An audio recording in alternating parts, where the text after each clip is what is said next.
I'm here with Bonnie Badenoch, and I'm attending her conference, her wonderful conference, here in Orlando, Florida, entitled Healing Experiences with the Brain in Mind. And I had a wonderful experience myself, not only in attending the conference, but I was able to read her new book entitled The Brain Savvy Therapist Workbook, which accompanies Being a Brain-Wise Therapist. And being a brain-wise therapist, I think there countless number of people have bought it at my recommendation, and I've become a hero because, or I guess it's heroine, whatever, because people have appreciated it so much.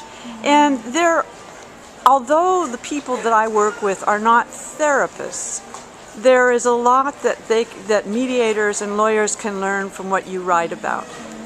So it could almost be being a brain-wise mediator. And I'd like to ask you about that, because there are a lot of mediators who believe that even though they know about the brain, it's not appropriate, or for some reason they do not want to tell their clients what the mediator knows about the brain. Do you think that it can be helpful to tell your clients how their brain works?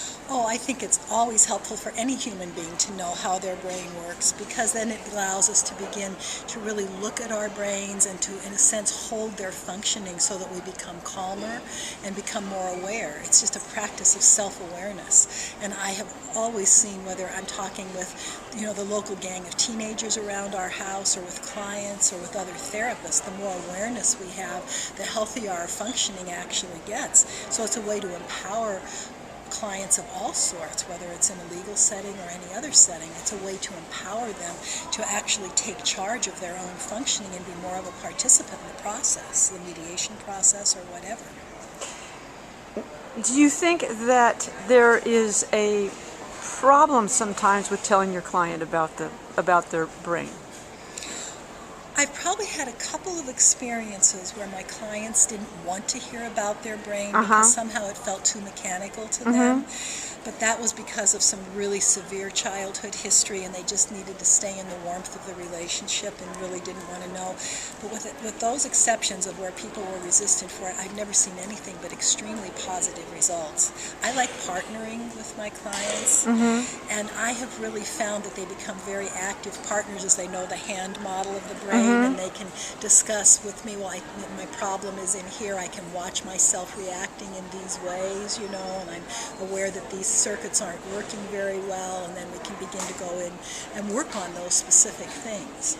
And so having that kind of a partner speeds the therapy along and helps them be an advocate for their own health. I would imagine it could speed along conflict resolution, too. I am sure that it could. I actually have a whole bunch of conflict resolution people in my classes at Portland State now, and they're finding their awareness helps them be with their clients in a way that, again, is more participatory and being able to see them more clearly, and then also talking with their clients about it, developing these partnerships that cause the whole experience to be better for both people, with less stress, and again with better outcomes because of the partnership. People like to be part of their own decision-making process. They don't want to be told what to do, because it's at odds with how we work best as human beings. And so anything we can do to get partnership going, and I think this conversation about the brain is one of the best ways.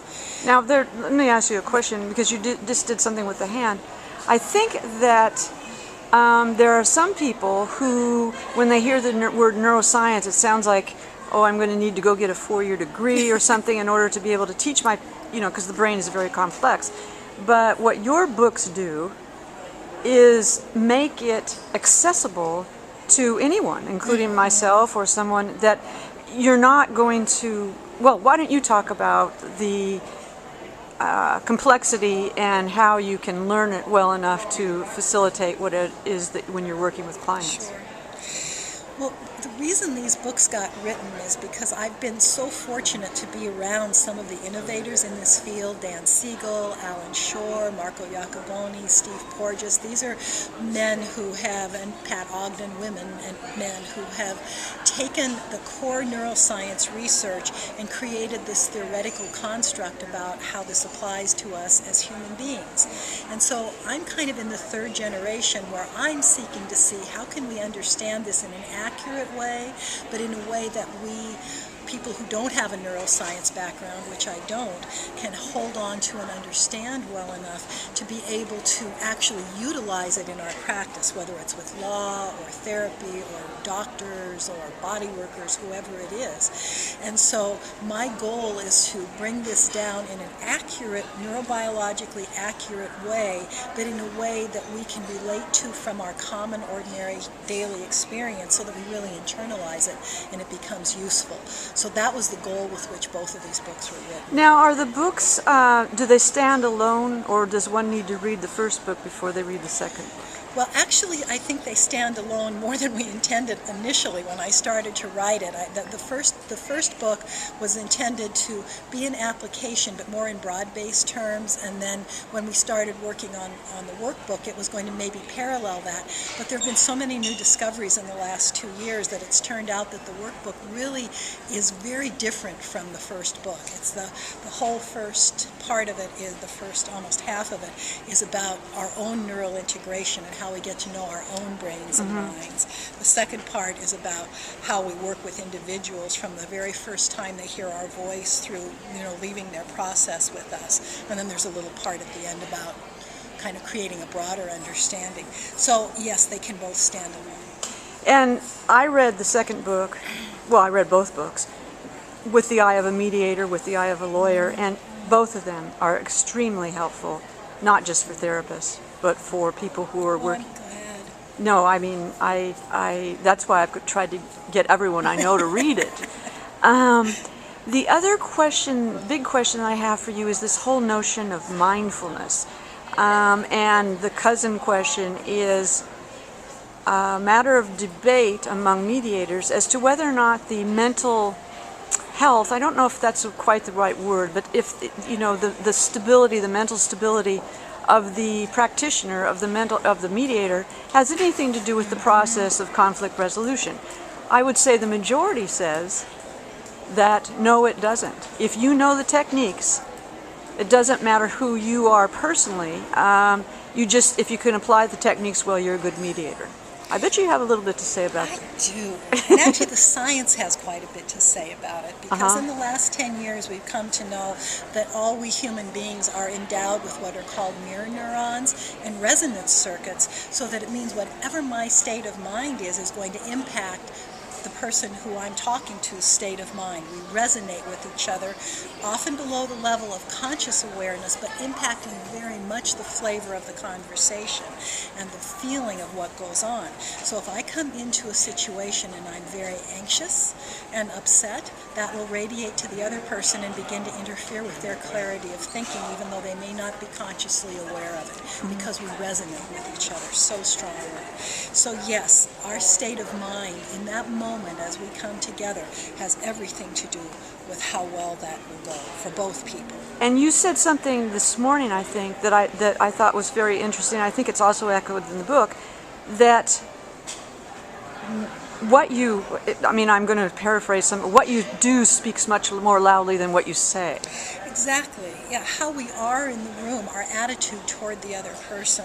Like if we believe that other person should be empowered to be part of this and they're invited into a conversation, elicits one kind of mental state in that person, which is where you're going to get your best result, as opposed to if we need to be in power over that person, it's going to stimulate another whole set of neural circuitry that's going to lead to a worse result, really for everybody. Yeah. Because our brains want to be in good connection with each other.